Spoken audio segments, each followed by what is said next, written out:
Hello friends, नमस्कार। Judicial exam warrior channel से मैं राजेश कुमार सोनी। हमारे पास प्रॉब्लम है आईपीसी से। देखते हैं प्रॉब्लम क्या है। ये प्रॉब्लम्स प्रीलिम्स वगैरह में बहुत पूछी जाती हैं और आप मेरे साथ प्रीलिम्स की तैयारी कर सकते हैं। मेरे चैनल को सब्सक्राइब करके जुडिशियल एग्जाम वॉचर को देख लेते हैं। प्रॉब्लम है एक महिला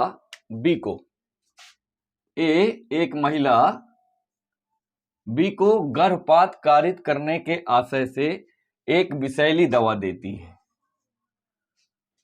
और यह पाया जाता है कि महिला बी गर्भवती नहीं थी। तो यहां पर ए का दायित्व क्या होगा?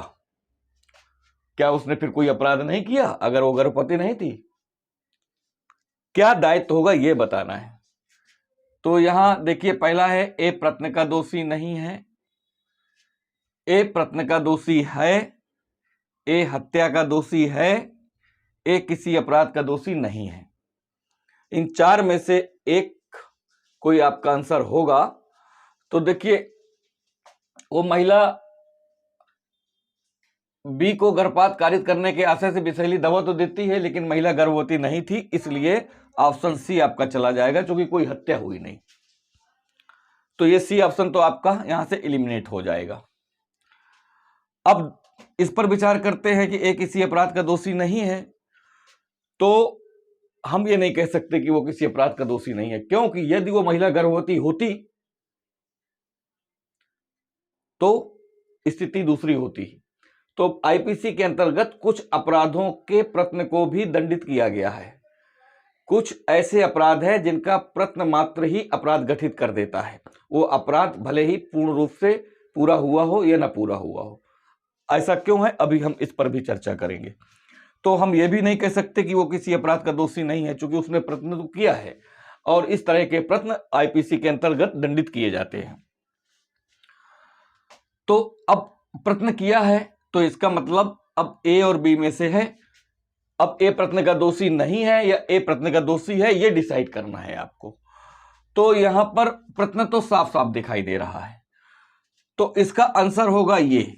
प्रत्न का दोषी नहीं है, ऐसा तो हो नहीं सकता, प्रत्न का दोषी है। अब हम बात करते हैं जिससे हम इस समस्या और आईपीसी को समझने की कोशिश करते हैं। तो देखिए, पहले समस्या को ध्यान से देखिए। इसमें उस महिला का आशय क्या, इंटेंशन है अपराध कारित करने का। गर्भपात कारित कराना एक अपराध है, तो आशय तो अपराध का है। अपराध कारित करने का आशय तो उसका है, ए का है, इसमें कोई डाउट नहीं है। और यहां पर हम ए की लायबिलिटी को देखना है, तो ए का इंटेंशन हमको दिख रहा है। बी तो विक्टिम है, अब वो गर्भवती नहीं थी, एक अलग बात है। तो अब आशय अपराध कारित करने का है, तो ये अपराध ऐसा है जिसमें हम उसे प्रत्न का दोषी बना सकते हैं। ये बात हम कैसे कह सकते हैं? ये बात हम ऐसे कह सकते हैं कि एक केस है, एक मामला है अभयानंद मिश्र बनाम बिहार राज्य का। ये मामला है अभयानंद बनाम बिहार राज्य के मामले में प्रत्न को स्पष्ट किया गया है और बताया गया है कि प्रत्न कब कहा जाएगा। तो अगर हम अभयानंद मिश्र बनाम बिहार राज्य के मामले को समझ लेते हैं तो आप प्रत्न भी समझ जाएंगे।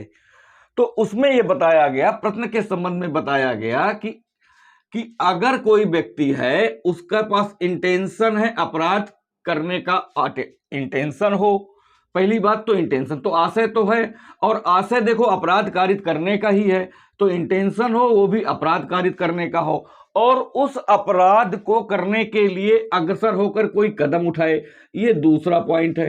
एक पॉइंट तो ये हो गया अटेम्प्ट के संबंध में कि अपराध करने का इंटेंशन हो। दूसरा पॉइंट ये है कि उस अपराध को करने के लिए अग्रसर होकर कोई कदम उठाए।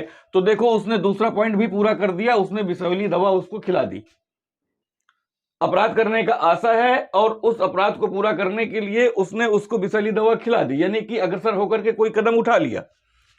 तो अगर ये दो चीजें बन जाती हैं तो भले ही अपराध पूरा हुआ हो या ना पूरा हुआ हो, इससे फर्क नहीं पड़ता, क्योंकि आगे इसी केस में कहा गया कि यह आवश्यक नहीं है कि अपराध पूर्ण रूप से इसलिए कारित नहीं हो पाया या हो सका क्योंकि अपराधकर्ता के नियंत्रण से परे किन्हीं परिस्थितियों की वजह से वो अपराध पूरा ना हो सका।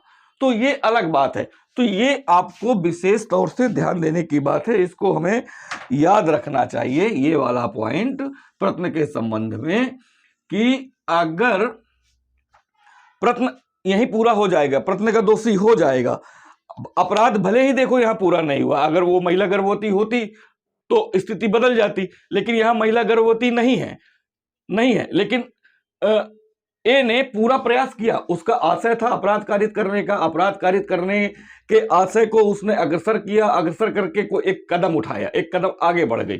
तो यही दो बातें अभयानंद मिश्र बनाम बिहार राज्य में बताया गया है कि अपराध करने का आशय हो और अपराध कारित करने के लिए अग्रसर होकर के कोई कदम उठाए।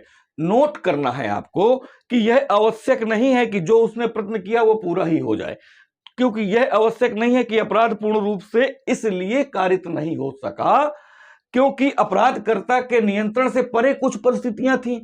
तो अपराधकर्ता के नियंत्रण से परे किन्हीं परिस्थितियों ने उस अपराध को पूरा नहीं होने दिया। तो वो अलग बात है कि उन परिस्थितियों ने पूरा नहीं होने दिया, लेकिन यहां पर जो ए है उसने तो कोई कसर नहीं छोड़ी ना, उसने तो पूरा अपना सिस्टम ही जमा दिया था। तो इस वजह से हम कह सकते हैं कि यहां पर ए प्रश्न का दोषी है और इस संबंध में अभयानंद मिश्र बनाम बिहार राज्य के मामले को याद रखना चाहिए। और ये जो मामला बना है वो उसमें प्रश्न अभयानंद मिश्र में प्रश्न को समझाया गया है और वो जो डेफिनेशन जो भी प्रश्न को समझाया गया है इस मामले में, वही सारी की सारी चीजें, सारे पॉइंट्स आपको इस प्रॉब्लम में दिखाई दे रहे हैं। तो अगर इस तरह से आपको चीजें दिख जाती हैं तो आपसे गलती नहीं होगी।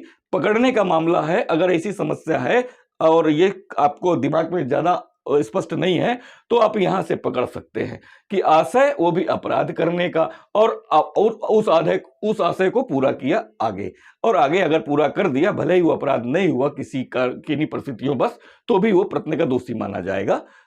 तो इस तरह से ये समस्या का समाधान हुआ। और अगर इसी तरह के वीडियो आपको चाहिए तो आप मेरा channel judicial exam watcher subscribe कर लीजिए। प्रीलिम्स की तैयारी मेरे साथ आप कर सकते हैं। लाइक और कमेंट भी करते रहिए, कभी कभी शेयर भी कर दिया करिए। Thank you for watching.